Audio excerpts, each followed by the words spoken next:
Good evening and welcome to the Monday, February 10th, 2014 regular meeting. Please stand for the Pledge of Allegiance. I pledge allegiance to the flag of the United States of America and to the republic for which it stands, one nation, under God, indivisible, with liberty and justice for all. Thank you. You may be seated. Roll call, Mrs. Cropper.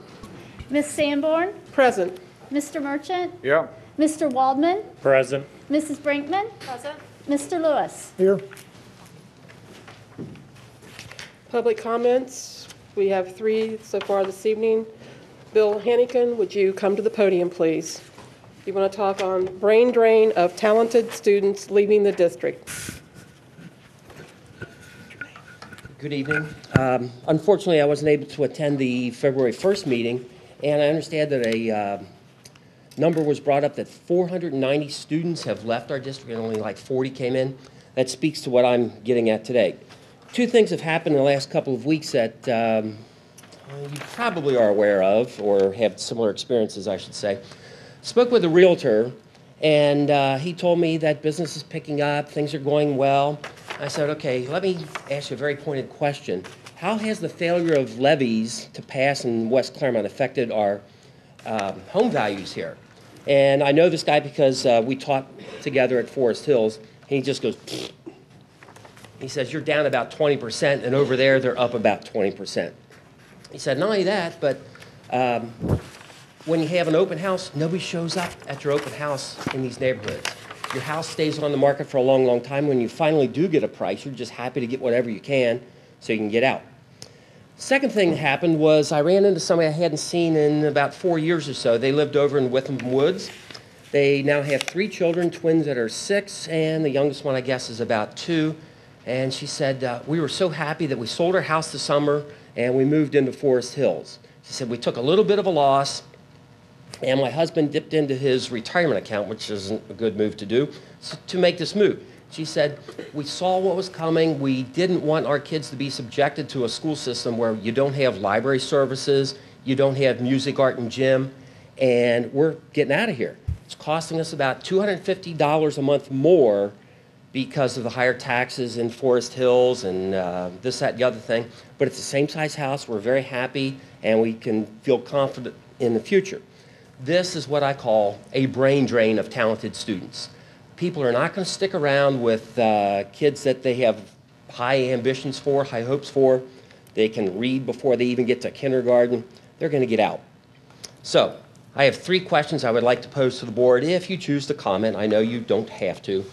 But do you acknowledge that this even exists, a brain drain as I call it? What, in your opinion, is causing this, and what do you propose to do about it? Thank you. Thank you. The next we have Bill Knieven, Cooperation, Moving Forward, and Revenue.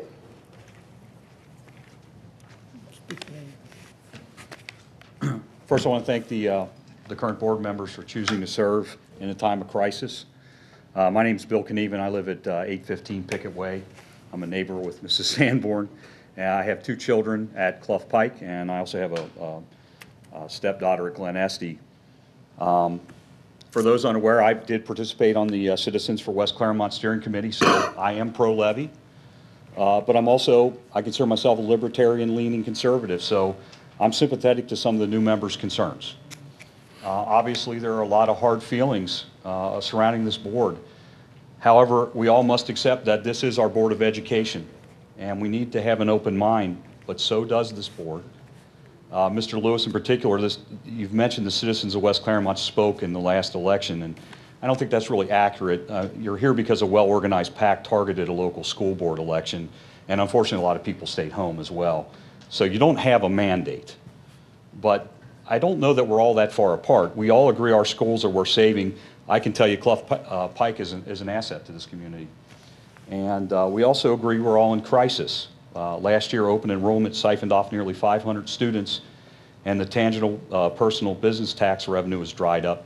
State funding offers less than 40% required to educate our students. We have a revenue problem. Dr. Klein and his staff came forth with a reasonable levy request, $25 a month for an owner of a $150,000 home. That's McDonald's for 4. Yet, several on this board were against this levy, and I'm concerned that there's an ideological barrier for some on this board, because if we need to consider another levy, we got to start thinking about it now. We can't wait. It's already going to be a while before we can even go back in that direction. I understand your suspicion of the Ohio State Auditor, but his report is a useful comparison demonstrating this administration is serious about budget trimming. Mr. Merchant is correct that 600 here and 6,000 there will be helpful, but it's not going to bridge this revenue gap. It has been proposed cutting salaries and benefits by 13% would eradicate the revenue gap, yet no one, including the people suggesting that, denies that West Claremont's labor costs are comparable to or even less than other Ohio districts. James Trutko argues West Claremont's wages are high compared to all salary workers. I don't even know how that's a meaningful comparison. We're employing teachers. Our teachers are not tethered to West Claremont or the state of Ohio. Nationwide demand for teachers is expected to increase. In Ohio, it's considered a high employment prospect vocation. After agreeing to wage freezes, this talk has demoralized our teachers. I know that. I have kids in the schools, I talk to them. Even if the union conceded a bit more, it's still not going to bridge the revenue gap that we have. Serving on the steering committee was humbling. West Claremont has dedicated and passionate citizens and educators. I'm an admirer of the work that Ms. Cropper's done. I realize that Dr. Klein can be successful in running our schools. They're going to be valuable partners, and I ask that you work with them respectfully. When Mrs. Reel uses CPI as a basis for comparison, avoid words such as bogus. I understand your point about the CPI, but you seem disrespectful. To those against this board, I ask for patience and an open mind. Every side has sacred cows. The new member's suspicion of the state and the educational bureaucracy may yield positive results. Mr. Lewis' idea of a curriculum committee is excellent. Common Core needs to be properly vetted. The opposition to Common Core includes educators and leading think tanks on both the left and right. But Mr. Lewis, we need to steer clear of talk about Mao's cultural revolution. We're not going to win any converts that way. The past election took a toll on this community. We all want our kids to have a great education. Achieving that goal, given our circumstances, will require an exceptional board of education that can inspire, unify, and rally this community. I challenge you to be exceptional. Thank you. Thank you.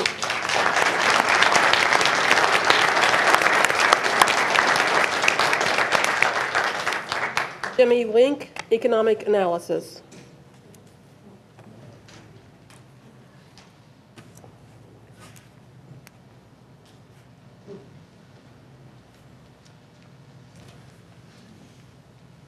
Thank you very much. The main point I wanted to suggest to the new board is that I guess you've all been on the job about a month, so you inherited some problems.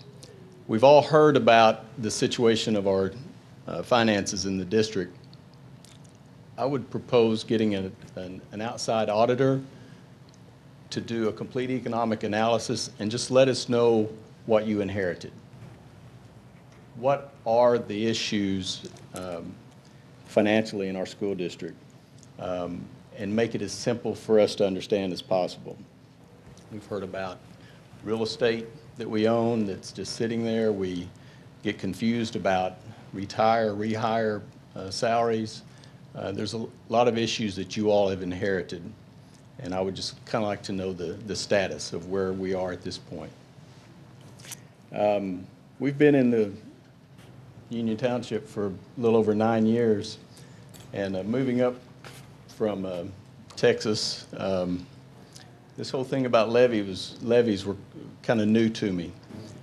But what I have noticed is that they all seem to fail, and they're very expensive, they're very time-consuming, and I believe, Ms. Sanborn, you were the only one that spoke up at the meeting prior to the levy decision, and you made the comment that it didn't matter what percent or what levy was going to be put on the ballot, it was going to fail. And it did fail. Nearly 2 out of 3 voters voted against it. So levies aren't going to pass at this time in our state, in this country. It's just not, people are not wanting to pay more taxes for anything. So I just encourage you not to use the levies as your anchor to solve the problems. If you come up with real solutions, then I believe the levies will pass at some point in the future. But that's just to raise taxes, to throw more money at the situation is not what the citizens want. Thank you.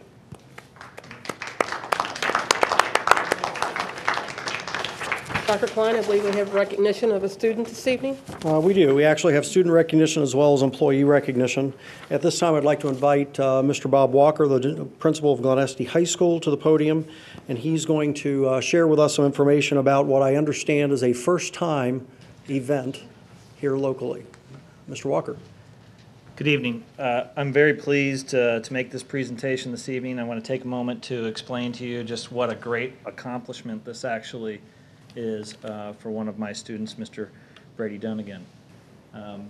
Brady, over 300 Glenesti High School students participated in this competition. Over 65,000 students in the state of Ohio participated in this competition. Glenesti High School is well represented in Claremont County. The American Legion selected or nominated 6 of 7 participants from Glenesti High School to be county level. Those then move on to a district level competition where Glenesti High School again was well represented with 4 students meeting that level, and we had achieved that kind of success in the past. I know Brady, this accomplishment is his accomplishment, but he's well supported by his family and by his teachers. In this particular case, Miss Jenny Goebel and Mr. Jim Bashowski, who are here tonight in the back, were instrumental in ensuring that our students continue to participate in this contest. The American Legion, Brady and I met with Mr. Ron Hartman, who's here this evening, and Mr. Gerald White, and discussed the significance of this accomplishment, there are only 3 sophomore boys in the state of Ohio selected for this, out of 65,000 participating students. I mean, this is a real honor for him.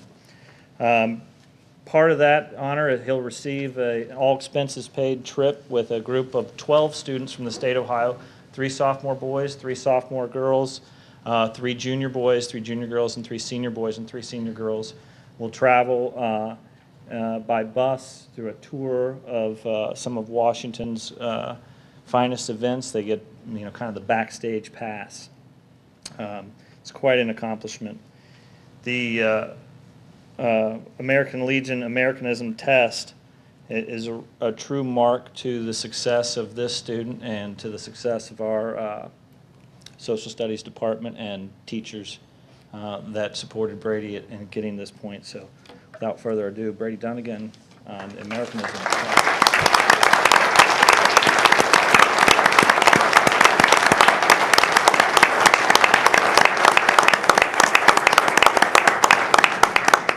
I just want to thank the American Legion for this great opportunity, and my parents for giving me hope, and my teachers for being excellent at their job and teaching. So thank you. Thank you.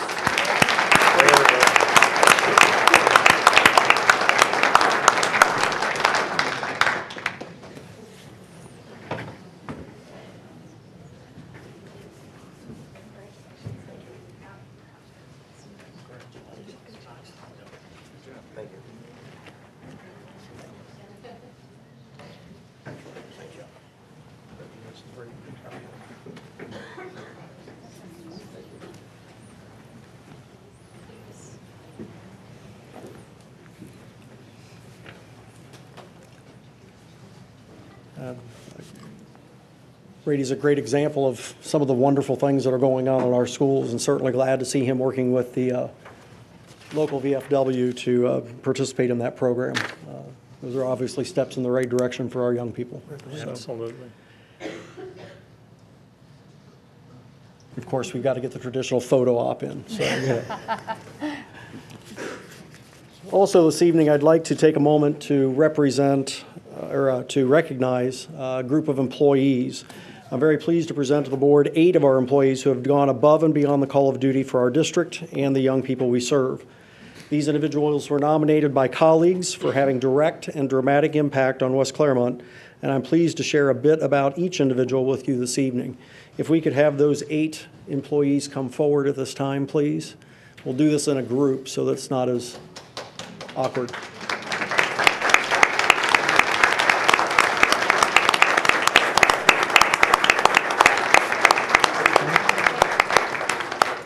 I'd like to start with Sarah Bosey from Summerside Elementary. Sarah is a teacher in the social communications program at Summerside. Adrielle Helms, a teacher or a parapro at Summerside, shared that Sarah goes above and beyond every day doing whatever she can to take care of her students.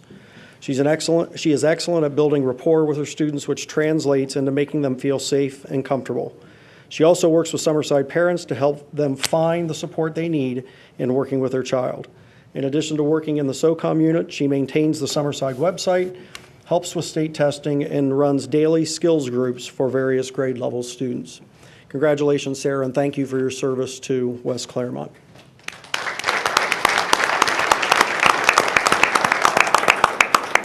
Our second individual is Tanya Darnell. She works at Withamsville Tabasco Elementary. Tanya is a dedicated special education teacher at WT. Her nominators, Gail Matheny and Principal Tanya Schmidt, shared. She currently works with 3rd and 5th graders in multiple reading and math classes, and while her day is spread thin, she always finds a way to make sure that the needs of her students are met. She is always quick with a smile or a positive comment and is creative in working with fellow staff members and students. Tanya's students always make progress in their DIBEL scores, and note this, and had the outstanding achievement of having 100% of her students on IEPs pass the reading portion of the Ohio Achievement Test. That's getting the job done. Congratulations and thank you. Our third person to recognize tonight is Kathy Locke. Kathy is from Glen Estee High School. She's been teaching in West Claremont for 34 years. She has taught business, accounting, keyboarding, English, yearbook, and journalism. She's also been involved with countless extra and co-curricular activities, including student council advisor, which is a huge task in and of itself. Her nominator, Julie McNeil, shared that Kathy tends to take on projects that normally would take 4 or 5 people to do. She has made it her life's work to make the lives of students better and is very deserving of this recognition. Thank you, Kathy.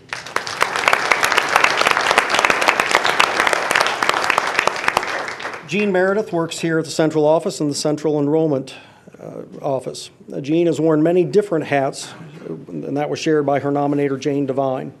Over the years, she has supervised the bus garage, worked as the athletic director and assistant athletic director at Glen Estee, worked in the library at Glen Estee, and traveled to several of our elementary libraries. She's been a campus coordinator at Glen Estee and is presently running West Claremont's Central Enrollment Center. She's teamed up with other staff members to coach cheerleaders, cheer club, ran food drives for the YWCA food pantry. She also helps organize the Glen Estee Middle School 8th grade trip to Washington, D.C. She does all of this with a smile and has never been heard to complain. Jean is West Claremont through and through. Thank you, Jean, for your work.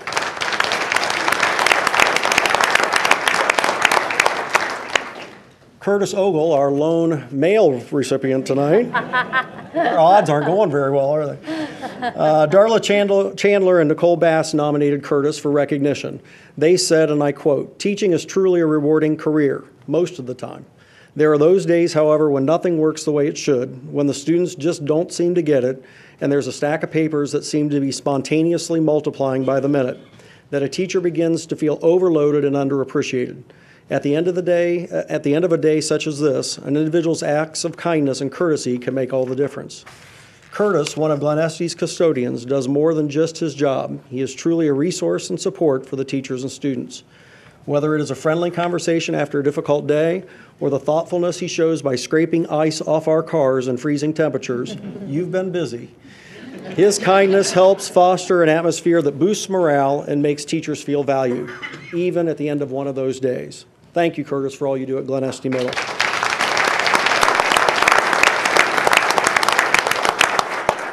Patty Emery, a Summerside teacher, nominated Emily Smith from the technology department. She shared that Emily is the most efficient tech person she has ever encountered. She's been contacted numerous times to come out to their building to fix a variety of technological problems and has always been able to resolve each of them in a quick and efficient manner. She zooms in as soon as a problem is detected, is professional in solving the issue at hand, and always gets us back on our feet so that we can continue with instruction as planned. Thank you, Emily, for all that you do for the district.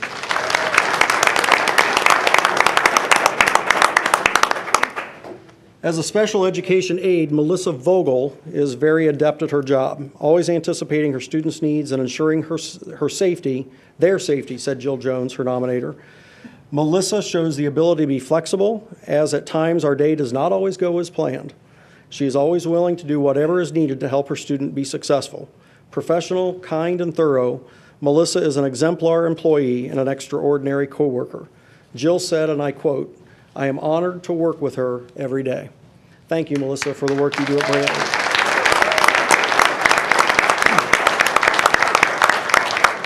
And last but not least, and she said to me earlier today she would rather be anywhere than standing up here tonight. Stephanie Walker is our principal at Amelia Middle School, and Stephanie's nominator was anonymous. As a new principal, according to her nominator, she has been, quote, "an amazing addition to and leader of Amelia Middle School. She communicates openly and honestly with the staff members, always taking into consideration the thoughts and feelings of the teachers. She is always positive and smiling and treats everyone with respect. She has single-handedly impacted positive change in our building." Her nominator added, "Mrs. Walker is an outstanding principal and person." Thank you, Stephanie, for all you do at Amelia Middle.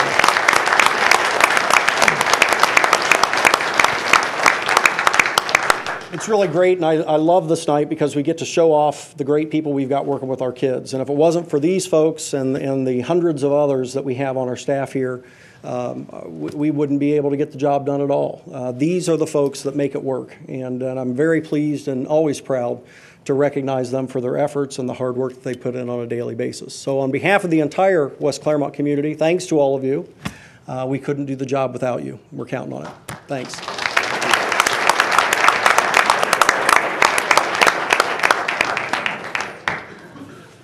You'll pass stuff out and then we'll go around. All right.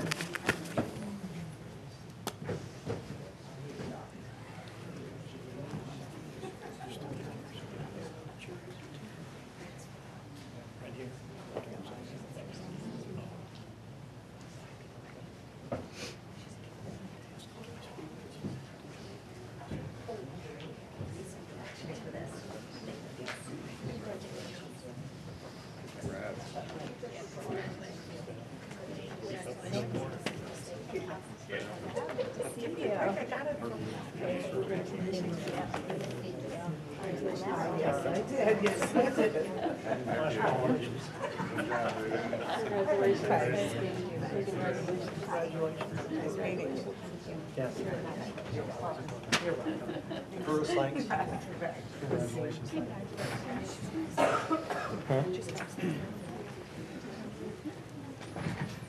Ms. Sanborn, that concludes our recognition for this evening. Thank you. Mrs. Cropper, approval of minutes? In your packet tonight, you have 3 sets of minutes during the month of January. The first minutes are from the organizational meeting, which was held January 13th. I respectfully request you approve those minutes as presented in your packet. You've heard the recommendation from Mrs. Cropper. Do I have a motion? So moved. And a second? Second. Discussion? Roll call, Mrs. Cropper? Mr. Lewis? Yes. Mr. Waldman? Yes. Mrs. Brinkman? Yes. Mr. Merchant? Yes. Ms. Sanborn? Yes. You want to pause? Motion carried. Yeah. You want to pause while they... You want to pause for just a Give second? a- I know that some folks are here for recognition, and I know Brady probably has homework to do, so we want to get him. Teachers have papers to grade. Probably those blizzard bags, right?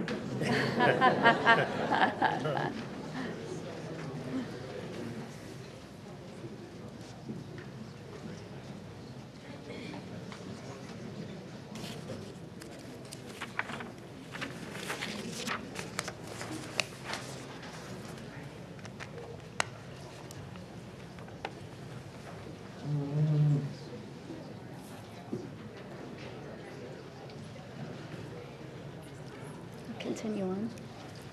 We'll continue on then with the second set of January minutes. Those are from January 29th. And I respectfully request that you approve the minutes from the special meeting that was held January 29th. You've heard the recommendation from Mrs. Cropper. Do I have a motion? So moved. And a second? I'll second that. Discussion. Discussion? Mrs. Cropper? Mr. Lewis? Yes. Ms. Sanborn? Yes. Mr. Merchant? Yes. Mr. Waldman? Yes. Mrs. Brinkman? Yes. Motion carried. The last set of minutes are from the special meeting that was just held this past Saturday. I respectfully request that you approve those minutes as presented. You've heard the recommendation from Mrs. Cropper. Do I have a motion, please? So moved. And a second? Second. Discussion? Mrs. Cropper, roll call. Mr. Merchant? Yes. Mr. Lewis? Yes. Mrs. Brinkman? Yes. Mr. Waldman? Yes. Ms. Sanborn? Yes. Mrs. Cropper, treasurer's business. Next item on the treasurer's agenda are the donations received over the past month. And I believe we have two to bring before the board tonight. Seam Villa donated $100 to West Claremont by Request Performing Group as a donation for the concert that they performed. In addition, Annie Ann's Pretzel donated 5 certificates for free pretzels to the Glen Estee High School Trojan Pride Plan. As Ohio law requires, I respectfully request that you approve and accept these donations as presented. You've heard the recommendation from Mrs. Cropper. Do I have a motion? So moved. And a second? Second. Discussion? Roll call, Mrs. Cropper. Mr. Merchant? Yes. Mr. Waldman? Yes. Mrs. Brinkman? Yes. Mr. Lewis? Yes. Ms. Sanborn? Yes. Motion carried. Mrs. Cropper, financial statement, bills paid, list, and investments. You have before you the financial statements from the month of January and the fiscal year to date ended at the end of January. And if I could call your attention to the first page, which presents the district's cash balance, revenues received fiscal year to date, expenditures, current cash balance, as well as encumbrances outstanding and what's left unencumbered fund balance. All funds total have $10.4 million unencumbered. If I could direct your attention to the second page, that shows the general fund, which shows the revenue received during the month of January as well as the revenue received to date. January was a high cash flow month for us, as expected. We began receiving the advances on the spring real estate settlement. So you'll see that we got $3.2 million in advances.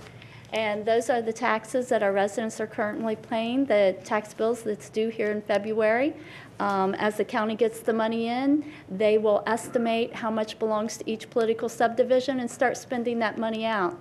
It would be nice if we could actually get some nice interest rates for those, but unfortunately at this stage in the economy, that's not happening.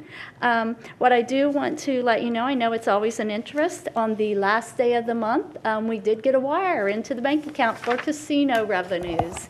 That seems to be a question on everyone's mind. And that would be under state monies, what you see other there. Out of the $263,000 that we received, $219,662 were casino revenues. So that was about $5,000 more than I had estimated. So that was a good thing that came in just slightly over estimates, given what we heard about the casinos that was reported in December, that the revenues weren't keeping up with what they'd projected. I was a little concerned before we got those, but it did meet our projections. So that was the good news continues on the revenue side. As far as expenditures, the district spent its normal and customary $5 million for the month, and with 58% of our year complete, the district has spent 54% of our laid out projections. So to date, we are within the appropriations, the spending authority that the board approved back in September 2014. The last page of your financial statements simply shows the general fund expenditures by function rather than by expense object. That said, I respectfully request that the board acknowledge and accept the financial statements, bills paid, lists, and investments for the month and the fiscal year to date ended January 31st, 2014. You've heard the recommendation from Mrs. Cropper. Do I have a motion? So moved. And a second? Second. Discussion? Roll call, Mrs. Cropper. Mr. Lewis, Yes. Mr. Waldman, Yes. Mrs. Brinkman, Yes. Mr. Merchant, Yes. Ms. Sanborn. Yes. Mrs. Cropper, treasurer's comments? That concludes my report tonight. I think I got enough of your time last Saturday morning, so I'll get light on you tonight in terms of time. Thank you for your attention to my agenda items. Thank you. Dr. Klein, superintendent's business. Yes, a couple of items under personnel.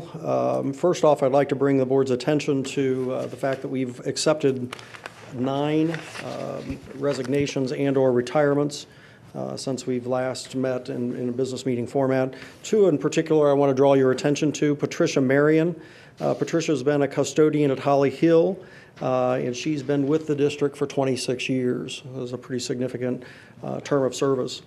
In addition to that, Bonnie Fry is an elementary teacher at Summerside. She'll be retiring after 39 years of service, all of which were at Summerside Elementary School. Unheard of. That is absolutely unheard of now, earlier, and probably into the future. 39 years is a tremendous, and think about the number of lives that she's impacted over 39 years of service. Well, Just you know, unbelievable. My son's in her class right Oh. now, and you'd think after 39 years she'd be burned out and have an attitude and just be run down. She isn't. She keeps up with those kids, and she Yep. brings enthusiasm into the classroom. It's wonderful. So, Yeah. Especially in mine, that probably in that first or second year, she had 2 of my children. Oh, We started very young, so. Mr. Waldman, I'll be sure to ask her about that. my husband had her. Oh, my gosh. Okay. 39 years is a tremendous career. That's saying something. without question. She is a fourth grade? Fourth grade. Fourth grade teacher, yeah. Fourth grade teacher. So those have been accepted on behalf of the board over the last month. Under personnel recommendations, we have 1 leave of absence for child care reasons, and that's listed in your agenda as item number 1. Under employment, we have several supplemental contracts for your approval. The first are supplemental contracts for spring sports. Those are current employees of the district that we extend supplemental contracts to. B and C under supplemental appointments, those are individuals who are not regular employees of the district. Under those terms, they are granted a supplemental contract and automatically non-renewed at the end of that term.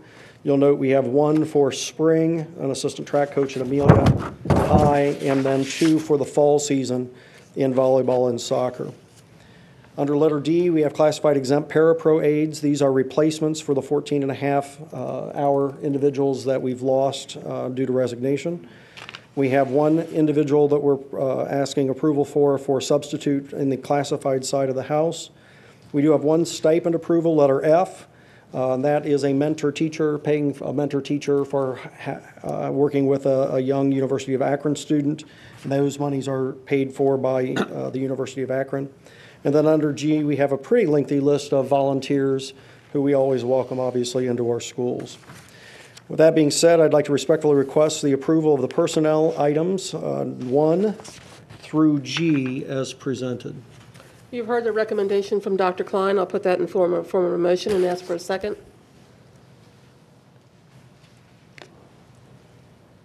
So moved. A second. Discussion? Question of Dr. Klein. Yes. The stipends, that's normal that one of our employees does work outside and then that Yeah, this is like, in this case, it wasn't a full-blown student teacher, but the universities typically, for one of our employees, and that's the case in quite honestly all districts, if one of our employees take on a student teacher and work through that with that student in preparation for their licensure, that the universities will reimburse the employee in some amount. Every university is a little bit different, and we insist that those go through West Claremont. They get paid to West Claremont, and then we are able to deduct taxes and retirement and those kinds of things prior to actually paying out the employee.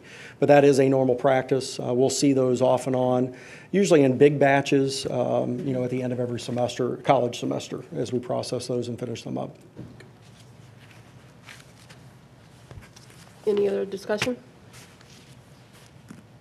Roll call, Mrs. Cropper?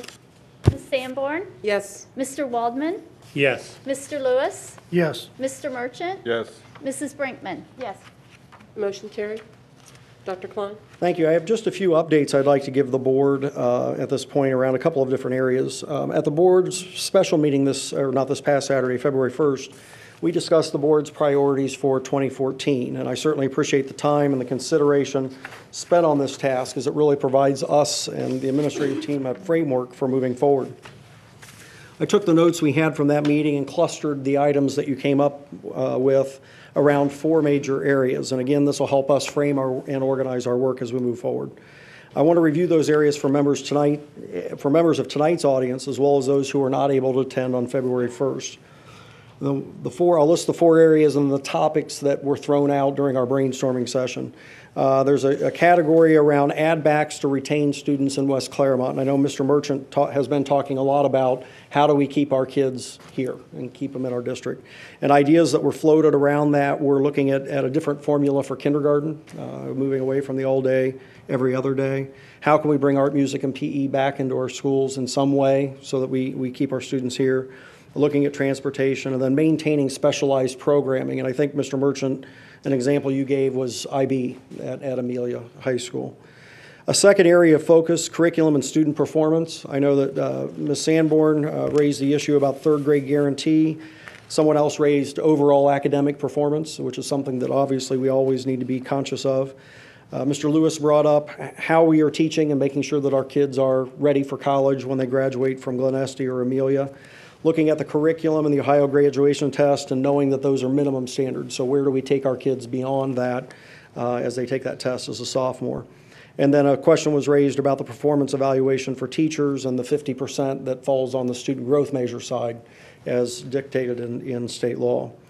Another big area, broad area, was cost savings. We were asked to look at insurance premiums, relook at state performance audit, working on the facilities master plan, which you all know is underway at this time, looking at consortiums for healthcare, looking at outside services and using a bid process for that.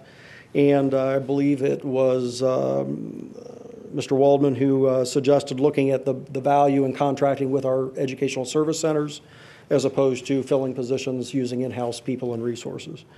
And then I kind of clustered everything else under other because I didn't have a big broad category to put them in.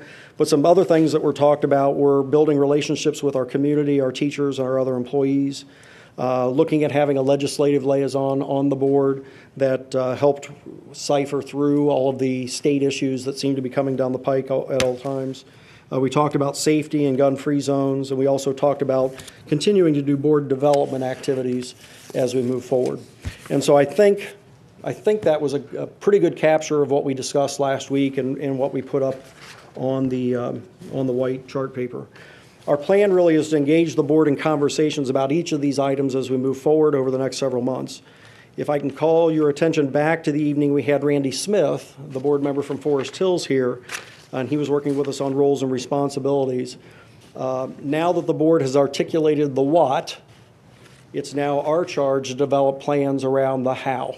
And so I, again, appreciate the fact that the board spent some time doing that and focusing on it so that we now have a good understanding of the what, and now my staff needs to get busy on how, and that's what we've already begun doing. Looking at the list, our administrative staff, as I said, is currently working on several pieces that we'd like to present to this board on Saturday, March 1st.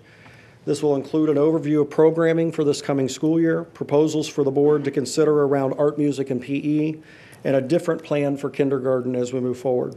We'll also include information about changes to start and end times for next year. So our focus really on March 1st is going to be around that programming and some of the things that we've talked about as far as add backs, as well as curricular issues. And the curriculum department is working feverishly on pulling information together to share with the board on that date.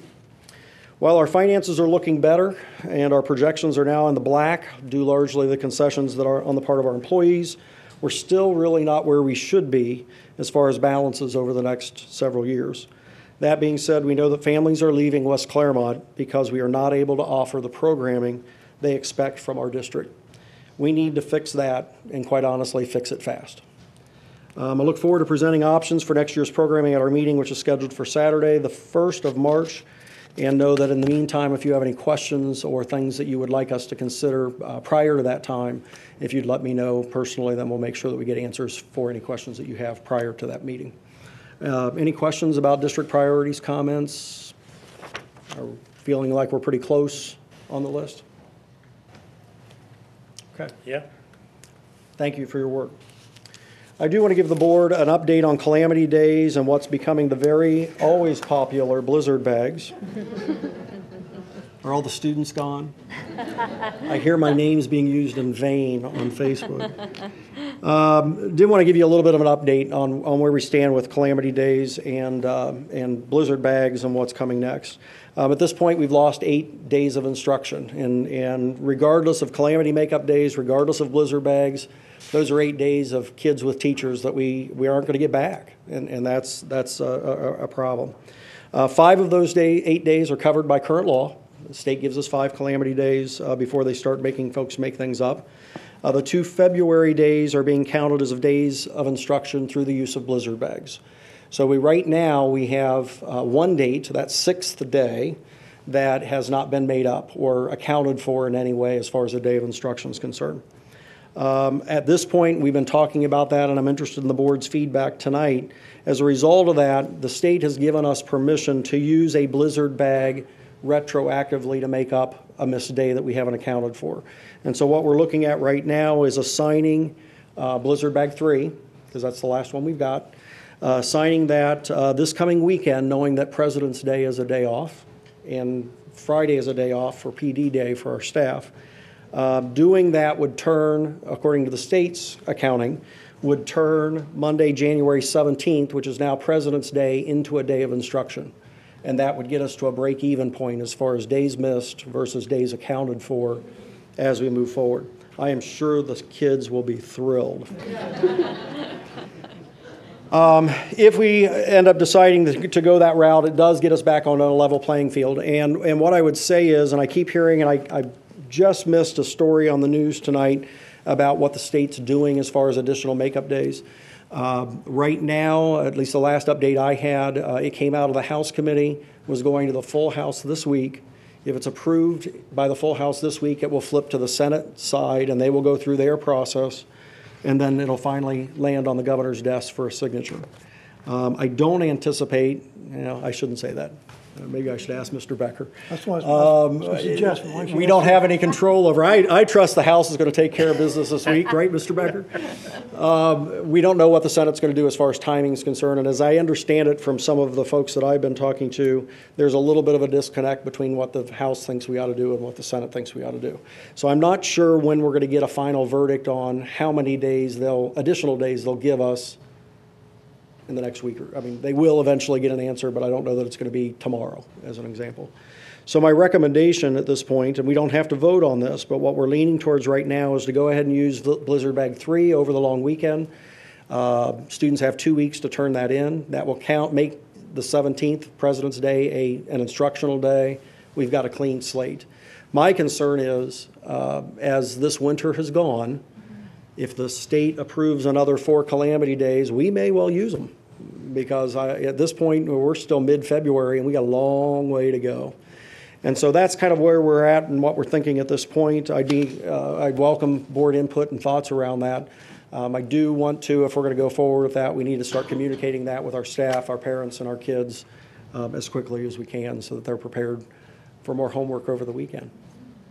Any thoughts, comments, suggestions? Well, I can tell you, I received a very nice email from a teacher and gave me an overview of the model that they're using in the high school, and I was quite impressed. I think it's really it was robust, it was exactly what we would want it to be, not just fluff.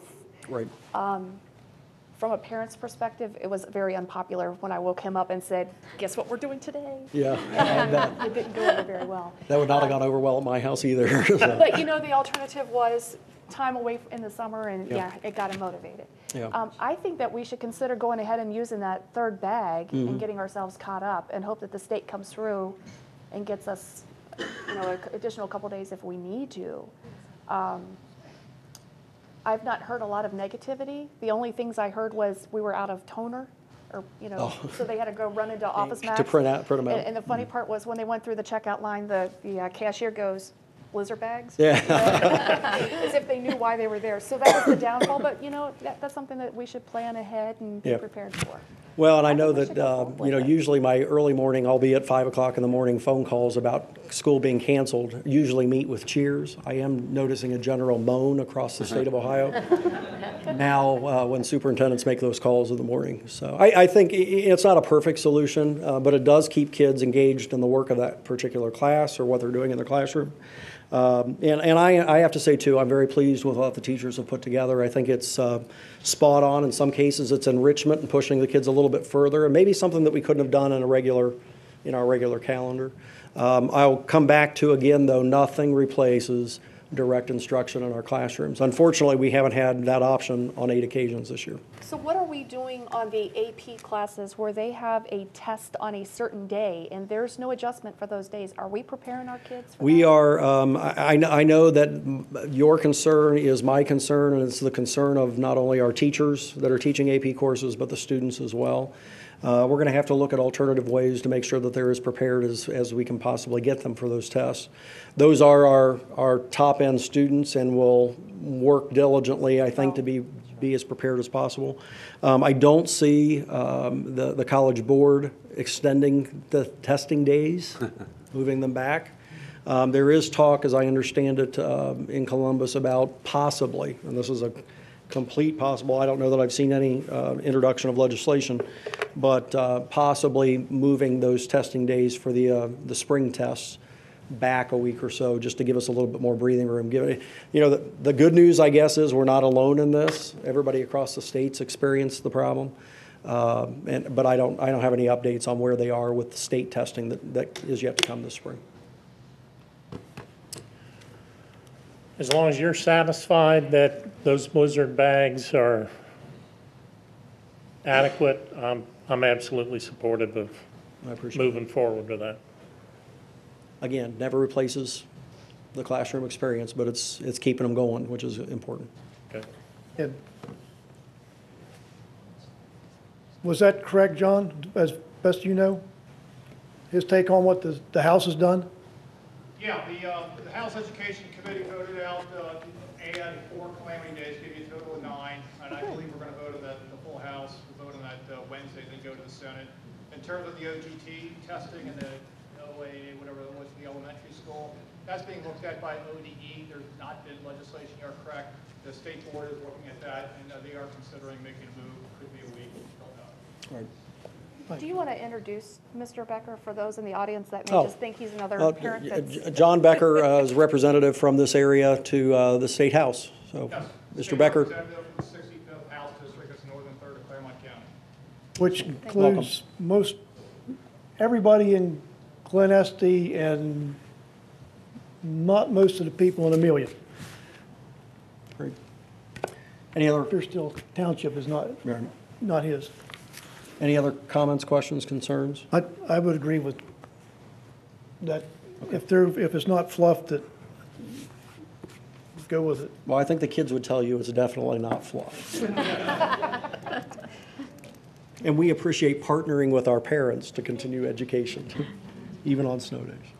Well, if that's the case, if it's all right with everybody, we'll probably proceed with that plan. I'll get that information out to everyone tomorrow. And thank you for your input. That will give you the opportunity for those that don't have access to have it beforehand as well. Right, and actually, I'll mention when I share that information with teachers, I'll actually remind them if they know of a student who doesn't have internet access or printer access at home to go ahead and give them a hard copy before they're off on Friday. And then the 2 weeks would start on the 17th, not necessarily on Correct. the 13th. Correct. when We're going to the make last- 17th the magic day. Okay. Yeah. Two other things that I just want to share very quickly, and these are good news items. We love good news items. I'm pleased to announce that this past weekend, the Glen Estee High School cheerleaders participated in the National High School Cheerleading Championships in Orlando, Florida. And from what I understand, the team did exceptionally well. I don't know exactly where they fell in the placements, but I hear they're big winners. Number first? First place. I'm seeing waves of finger. Well, I'm glad you're using that finger. Their schedule, and we were going to try to get them here tonight, but as I understand it, they're flying into Columbus, and they were scheduled to arrive back at Glen Estee about 10 or 11 o'clock tonight, and that's past my bedtime. So we'll get them on the next board agenda and recognize them. That's a tremendous achievement. And lastly, I do want to congratulate Amelia High School and Joan Lewis, a science teacher. As I understand it, one of our Amelia High School teams placed second out of 60 Claremont County teams in the County Science Challenge. They have now qualified for the Cincinnati Regional Science Olympiad competition later this year. There are 3 districts that are sending teams on to the regional competition. Amelia High School, Bethel, Tate, and Milford. So we're very pleased and proud of those kids. And once they win everything, we'll have them come to a board meeting so we can thank them and recognize them for their hard work as well. That being said, that concludes Superintendent's business for tonight. Okay. David Schaaf, public comments. Please state your name, address, and you're talking about board transparency and accountability. Thank you. Good evening. My name is David Schaaf. My address is 945 Shireton Court. I'd like to applaud the board for making transparency and accountability a priority this year. Setting aside plans which may be or may appear to be politically driven in favor of focusing the efforts of the board on areas to improve the district instead of areas where no real problems exist shows tremendous resolve. Forest Hill School Board member Randy Smith said that balance is needed within a school district. School boards have to balance the necessities for the children with the needs of the staff, the desires of the parents, the wishes of the community, and the wants of the taxpayers. I think that the board is making some positive strides at regaining public trust through their work sessions and prioritizing the items to right the district. Please, let's not go backward now. Next, I'd like to address some comments made at previous board meetings. At the special meeting earlier this month, a very good suggestion was made about how the district needs to get parents more involved with their children's education. But it was followed by an especially offensive comment regarding single mothers. I graduated in the top 20% of my class, and I'm a product of a single mother home. But then again, I had art, music, gym, and buses where I went to school. At the business meeting last month, the following was said. We all want the children educated the best we can. I think the way we want to go about it is different. We've gone at it your way for many years and it hasn't succeeded. So give us a chance to do what we think is right before you go hanging us an effigy. I'm asking for you to sit back and watch and see what happens. At a board meeting last year on January 28th, when the board hired a new superintendent, those actions were questioned by one of the now new board members, saying, "You've hired an unproven superintendent. Great if you'd hired him on a temporary basis till he proves himself, like maybe until the end of the school year. Hiring someone unproven for 3.5 years makes absolutely no business sense." Well, hopefully you can see that many in the district don't plan on sitting back and watching to see what happens. And if someone on the board wouldn't take a sit back and watch mentality before he or she was a board member, why should we in the community be expected to? Thank you. Thank you.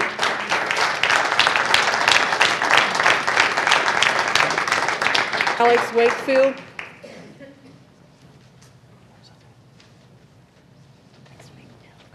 please state your name, address, and then you are commenting this evening on leaving of students from the district.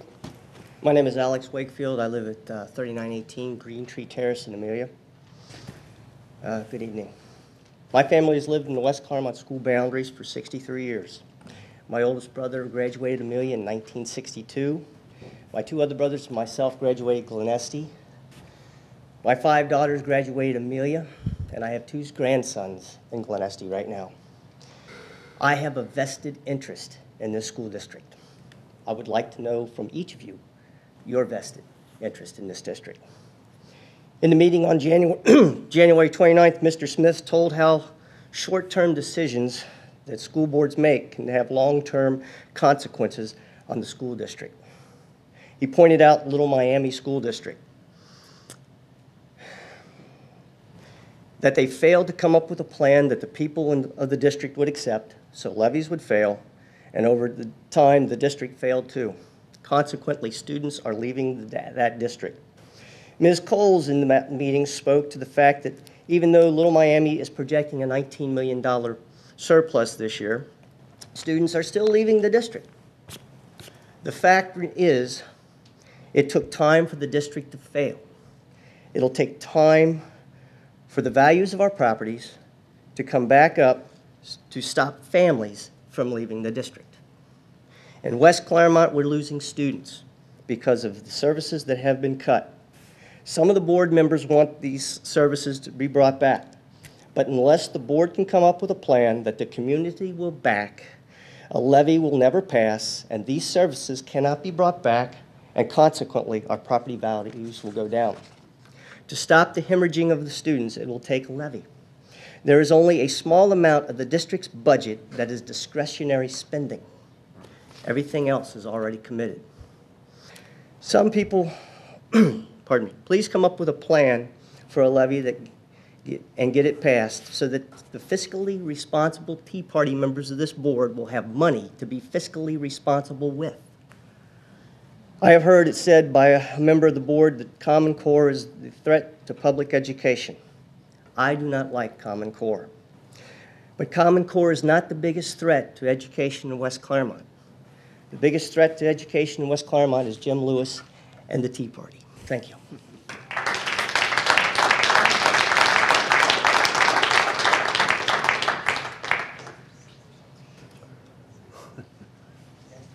Board comments? Congratulations to the Glen Estee and Amelia students on the second quarter honor roll. You're to be commended, and your accomplishments are outstanding. Thank you for all that you do. I'd also like to take the opportunity to thank the PTA and PTOs at the schools for their wonderful work that they do for our children. Thank you very much.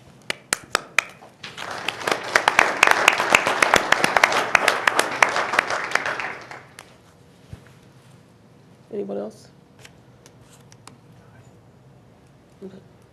I'd like to, go ahead. I'd like to entertain a motion in the spirit of further looking at our overall expenses that we're going through. I'd like to make a motion to hire Frost Brown Todd and authorize the execution of an engagement letter and fee agreement. Second that motion. Discussion? I don't know where we're going with this. I'm sorry. Looking for a I'm replacement. asking Mr. Merchant, since he put it on the floor, please. We're changing our legal counsel For what purpose? for the purpose of increasing the ability to stimulate cost reduction, the ability to have a more vested interest in this process. I think there's a lot of favorable things that will come about from this process that I think we'll all agree to once we see the overall growth of the Frost and Brown and how they're going to approach this process. There's a lot of positive things they bring to the table. Okay, so let me ask you a few questions, because this is the first time I've heard about this, and for us to have such a major decision to be given no opportunity for discussion before putting a motion on the floor is inconsiderate at best. Well, it's time now to discuss. Well, you put it on the floor in the form of a motion.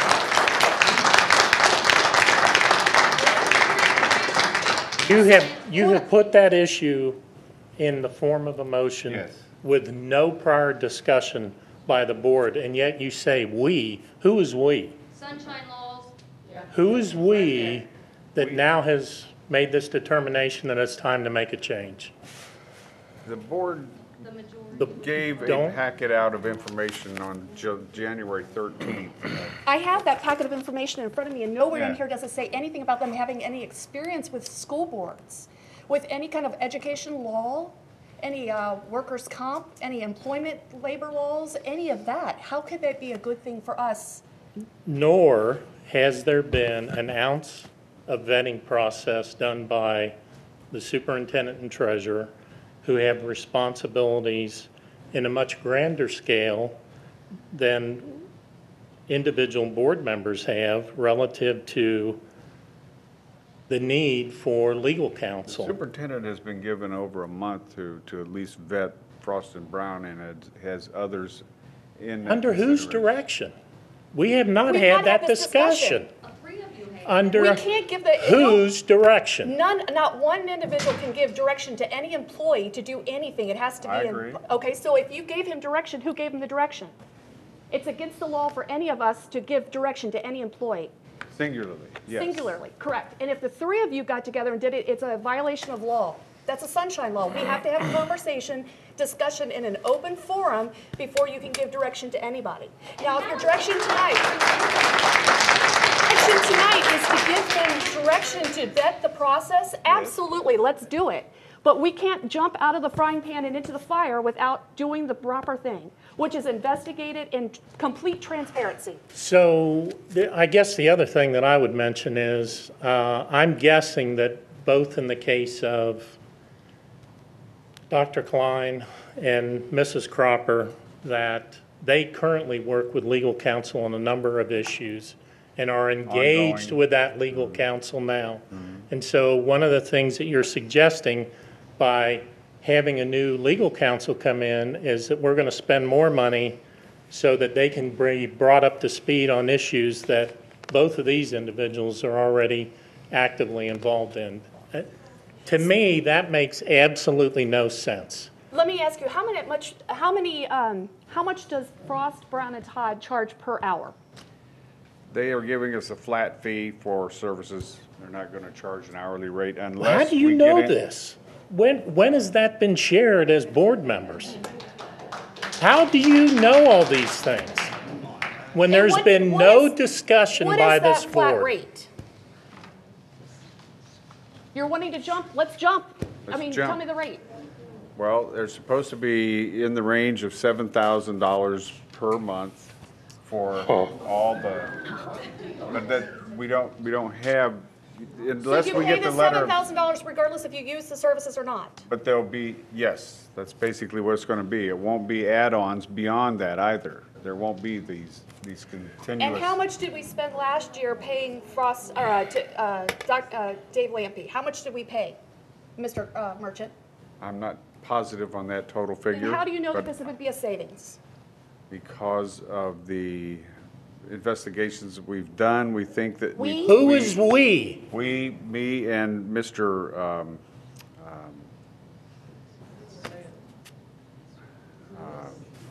What's the attorney's name? Maloff. Yeah, Kevin Maloff. Kevin and Maloff, who I. is our president of President the foundation, is he going to step down from that, serving No. in that role? If he has to step down from serving that role, he said he would. And what kind of experience does he have representing school districts? He is representing the Cincinnati Public School District, Butler Tech, Bethel Tate School Districts. He represents Lebanon's school districts. Nope, Middletown. nope. And he may Well, in that's the what area the of information construction. that he gave us says in the Find packet. it. There's the packet. It doesn't No, have anything. it also says in this packet, Construction. very clearly, it lists the strengths of this legal counsel. And nowhere does it mention education, public education. Banking industry, retail, management, Nowhere. commercial lending. It's in And the, This is education. again, I'm struggling over the fact that someone has made this decision that it's time to move forward, and yet there hasn't been an open discussion on the part of the board. You talk about transparency. Where is the transparency relative to this issue?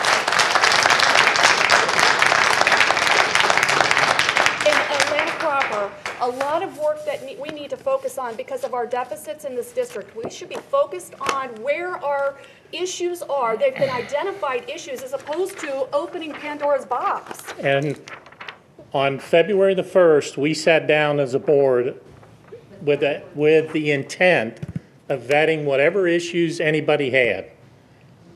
And that was not even brought up. Where in that list was anything mentioned about legal counsel? It was not a topic of conversation. And yet today, this is now some major issue that has an impact on a far deeper personnel than board members. We're telling, without any vetting process, that our superintendent and treasurer needs to select and deal with a unknown entity. It's absurd. Have we looked at spoken to the people who would be most impacted by this decision? The two of them, our union president, any of our teachers, Laura Nazarene, you know that all of them use their services and they work with them directly. We don't work with the attorneys directly. They do. Have you talked to any of them to see how they feel about that change? We have not. Well, I think that's part of the respect that we have between all of our employees. We have to give them the chance to put in their 2 cents. If they agree that we need to switch, we need to vet the process and make sure that what we're doing makes sense and has an impact on everybody. And let me just say that in my own activity as a member of a school district, an employee of a school district, I have never participated with a legal counsel that set a flat monthly rate for their services. It is on an as-needed basis, typically by an hourly rate.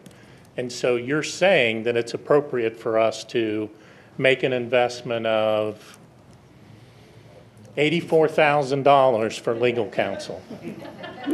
And you don't even know what we spent last year to see if that would be a savings or if it would be more than we spent last year.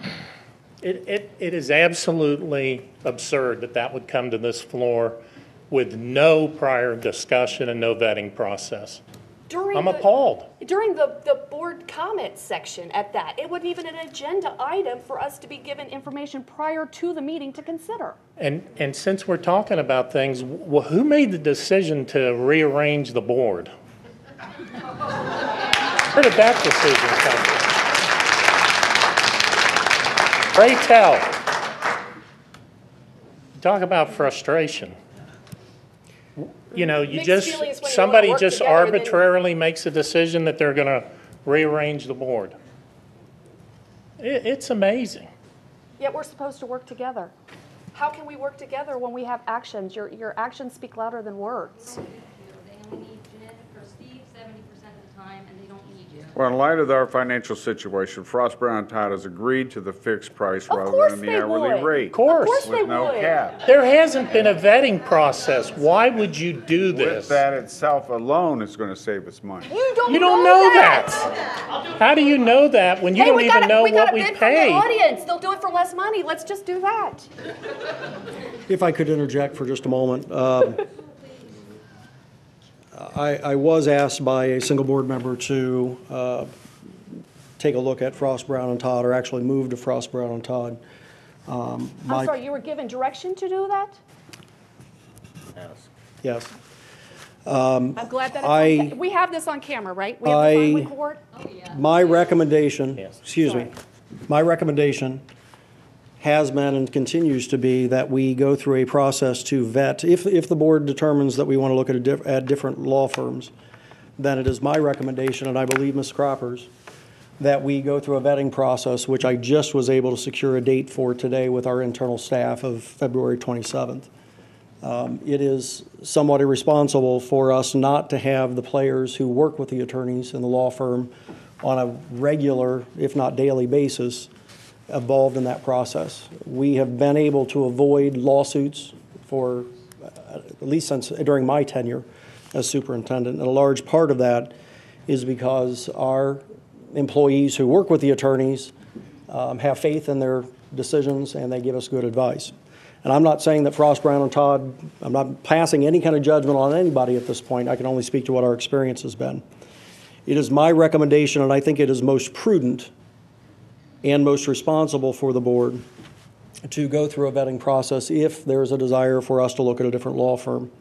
In many districts, most districts, quite honestly, there are more than one law firm that's engaged at any one time, which is why it makes sense that we do it on an as-needed basis as opposed to a flat rate. Many times we will get opinions from more than one law firm, especially if it's a high risk kind of situation. A lot of what we do in special education has high risks involved with the decision making. Same with labor law, et cetera.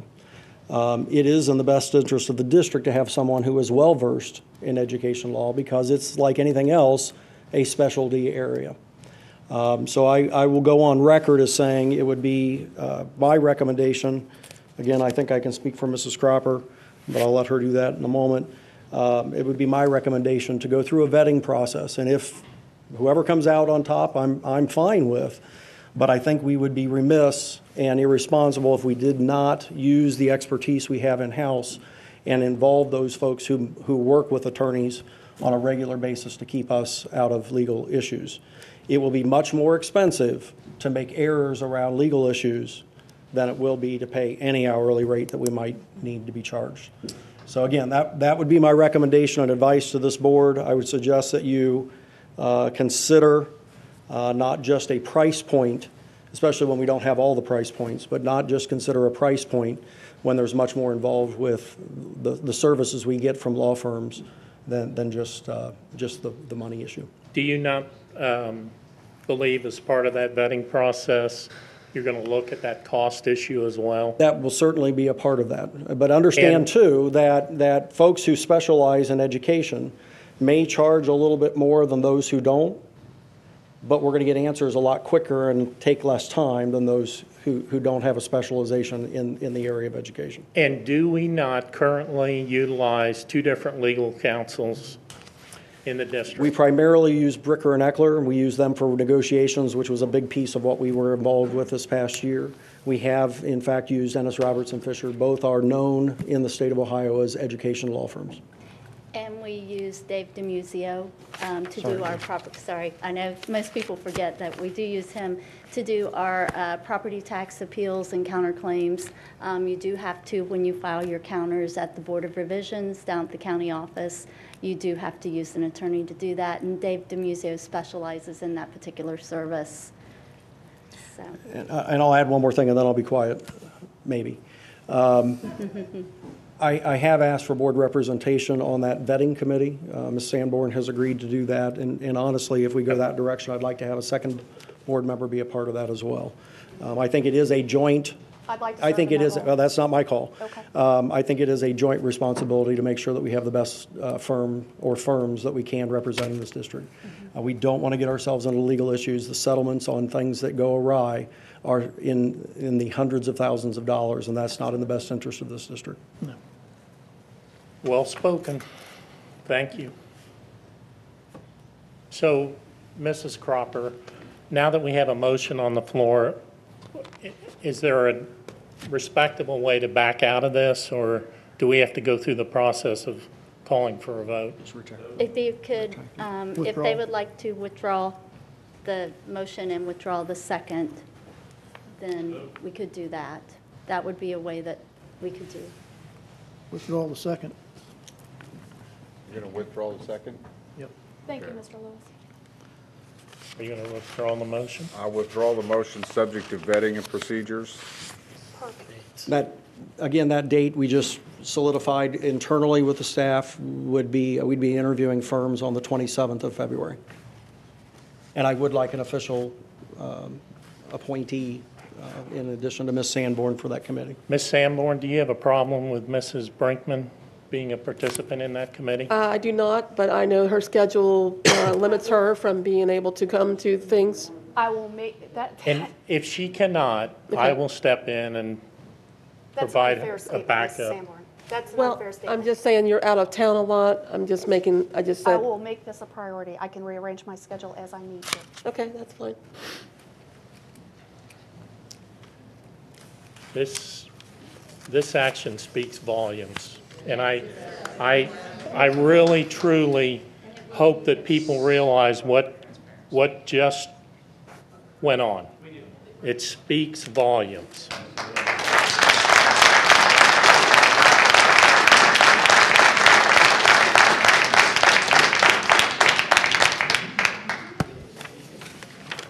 Executive session? No. I do not have a need for executive session. Mick, Would you like a motion on who? go ahead. I had some questions. Do we have a business board of advisors in this district? We do not. I'm sorry, what was the question? I can't hear it. We have a business board of advisors in this district.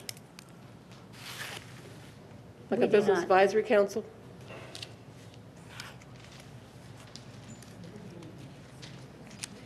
Have you looked at all at the, removing the gun-free zone signs from our buildings or properties? That, as with anything else, would need to be something that we would discuss as a board and give some direction on as a unit. We don't, as has been articulated already tonight, we only have authority, or you only have authority as a board of 5, not as individuals. And so if that's a topic that we want to bring up and talk about in public session, then that's certainly fine. But that is a discussion that should take place publicly before making any move. I believe that topic is on the list. It is on the And I list. believe that we have given direction to you, Dr. Klein, and you, Mrs. Cropper, and at some point, we're going to talk about those things.